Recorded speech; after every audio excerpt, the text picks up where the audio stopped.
Today, we're going to talk about two things that I think are so crucial to building the best team ever. One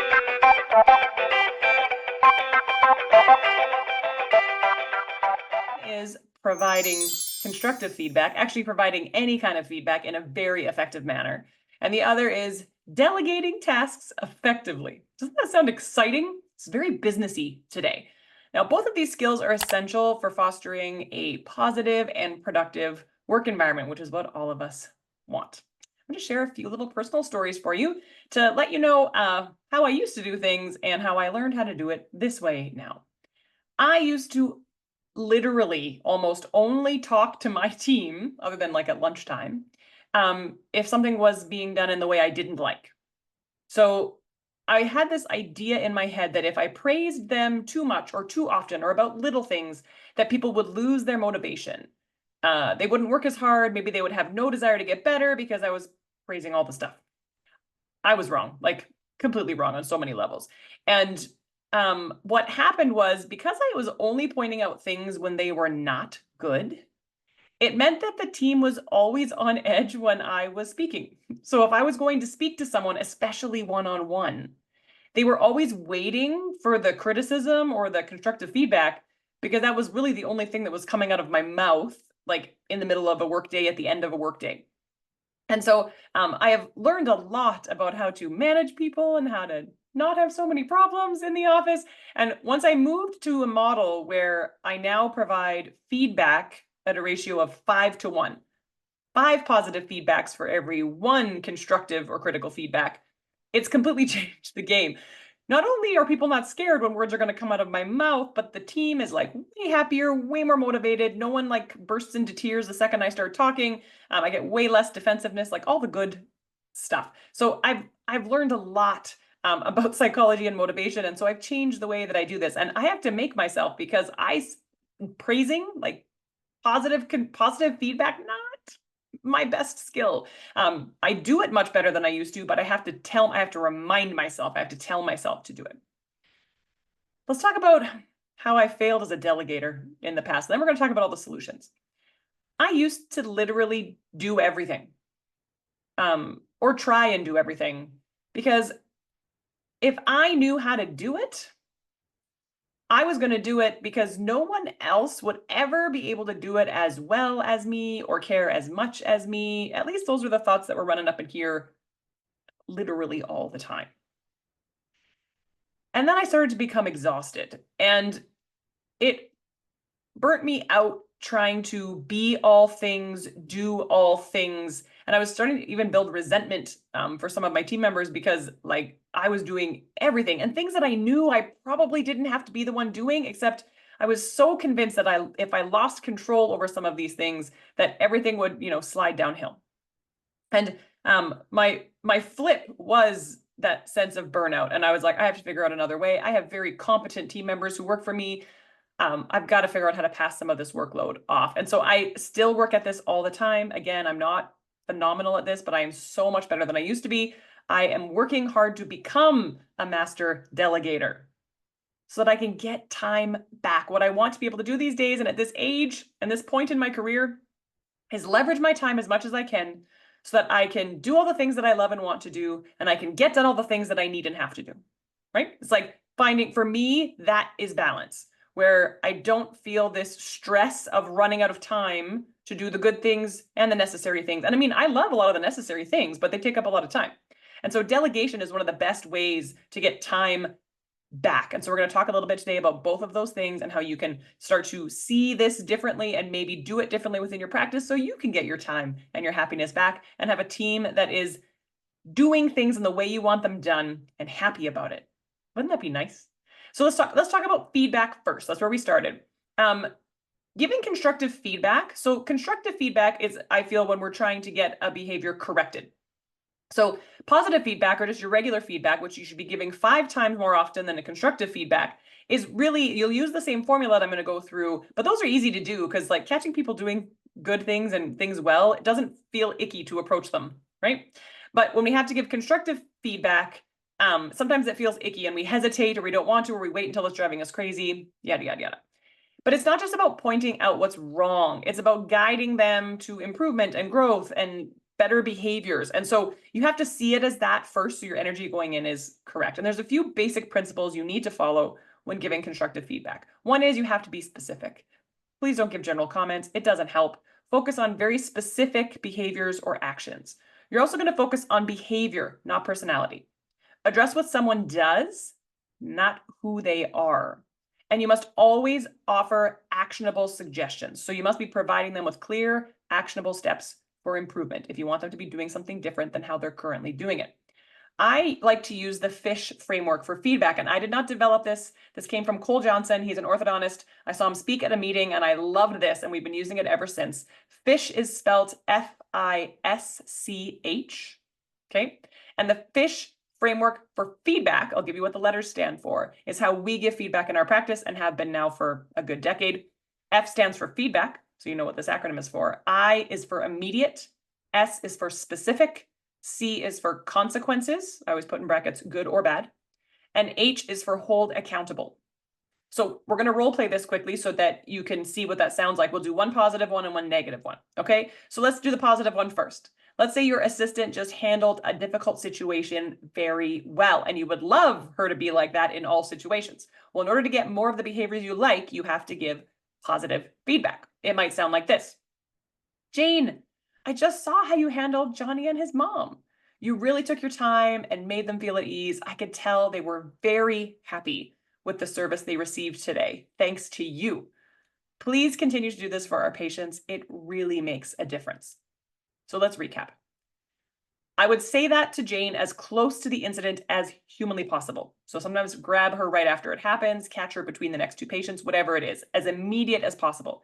I was very specific about what I liked, and I explained the consequences, the good ones, right? They were very happy with the service they received today, right? I could have even extended that and said, so we know they'll be back, or that they'll tell friends and family about us. You can be as verbose about it as you want. And then I held her accountable. I said, please continue to do this for our patients. It really makes a difference. Okay, let's do a constructive one. These are harder, but mostly just for us.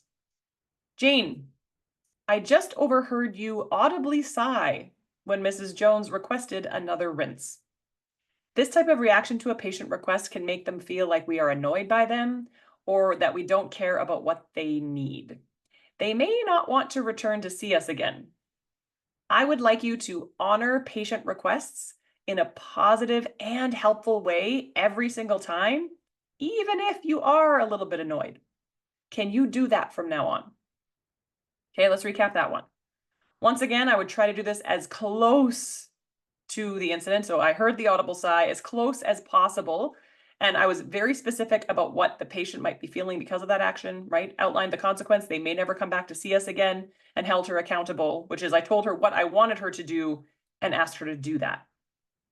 This framework works so beautifully. And although it sounds like a few steps right now as you're learning it, once you've learned it and done it a couple times, you don't actually have to think it through anymore. It just becomes the natural way that you sort out feedback in your head before it spits out of your mouth, which is awesome.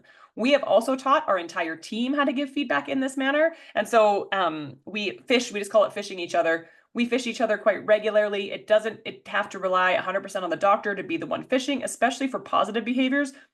We always tell our team, if you see another team member doing something that you really like and you want them to do it more, then give them a positive fish. It works. It works from everybody. And they don't have to necessarily constructively fish one another. They might leave that up to us, but everyone giving each other feedback, especially positive feedback, goes over so well. So just remember 5-to-1 and use the fish model. It works fantastically well. Now let's talk about delegation. If you really want your team to be efficient, you want to be able to grow the practice, you have to be able to delegate, because even if you're doing everything right now, unless you just want to burn yourself completely out, you can't do everything. So we have to learn how to pass things off, even important things, to people on our team, people that we pay to help us run our practices. So let's talk step by step what you need to do. So the very first thing is you have to figure out or decide what you can delegate. And I've talked about doing a time audit before. I've done many, many classes on this, but you need to write down everything you're doing every single day. And if we're just doing this for work, fine, do it for work days. Like for a whole week, write down how you're spending all of your time. And Because if you don't have visibility into where you're spending your time now, it'll be hard to figure out what you can give away. And once you've done this little time audit, it can be rough. It could be on paper. It could be on your phone. It doesn't matter. Highlight all of the tasks that could be done by someone else. So let's say you sat down and you spent some time on payroll or doing the schedule for the office or, I don't know, writing letters, like any of those things. Highlight those things because you don't have to be the one doing those things. And then you're going to start delegating. Now, in order to start delegating, you have to pick the right person. So you'll always want to try to match the task that you're going to be delegating to someone else's strengths and skills, either strengths and skills they have currently or strengths and skills you think they can learn easily with some of your guidance. Then you need to provide clear instructions to them, which means you have to be super clear about what the task is, what your expectations are, and deadlines. This means that there is often training that needs to happen when you are going to delegate. You're going to have to spend some time upfront with this person so that you can save tons of time later. So there is a time investment to get this going. Just expect it. Don't be frustrated about it. Plan for it. You're going to set very clear expectations with the person that's taking on this task, meaning you have to tell them what success looks like. What is your desired outcome? What are the standards that have to be met? No one can read your mind and no one's going to see things exactly the way you see them. So they're not going to know if they're being successful at the task you've given them unless you define exactly what success looks like. And I want you to be very specific. Now, you're also going to monitor their progress, meaning you guys will decide together how often you're going to check in. This doesn't mean you're micromanaging, just checking in to see if they need you, how it's going, any results they can report. And you're going to provide support, which means let them know that you're there as much as they need, especially in the beginning while they're figuring it out, to help them and guide them as needed. When you delegate tasks, it has great benefits for your employees because giving someone responsibility and trusting them to handle it without your micromanagement boosts their confidence and motivation. They feel valued, they feel trusted, they feel like they're helping the practice, which means they have better job satisfaction and a much stronger sense of ownership over their work. And this means your team is engaged and committed. It means you can do more. It means you can develop people's skills. You can have more time yourself to do strategic things. Like the job of the dentist, especially if you own your practice as CEO, is to make it rain. Like that means to make the practice grow, to bring in more new patients.